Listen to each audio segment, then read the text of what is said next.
জন্মসূত্রে অসমের হলেও বলিউডে বেশ পরিচিত নাম জুবিন।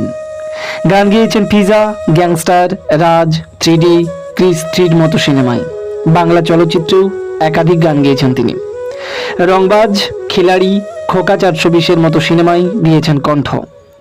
অসমীয়া ছবিতে গানের পাশাপাশি অভিনয়ও করেছেন তিনি। তবে বছরখানেক ধরেই শরীর ভালো যাচ্ছিল না জুবিনের।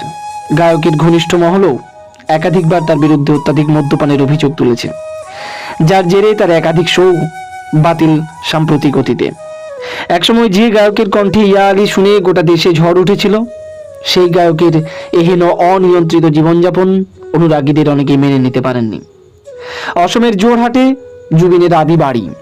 অহমিয়া, হিন্দি, বাংলা মিলিয়ে প্রায় 38,000 গান রেকর্ড করেছেন তিনি। 3 দশকের কেরিয়ারে 40টি ভিন্ন ভাষায় গান গাওয়ার রেকর্ডও রয়েছে তার। একাধিকবার নানা কর্মকাণ্ডের জেরে বিতর্কেও জড়িয়েছিলেন জুবিন গর্গ।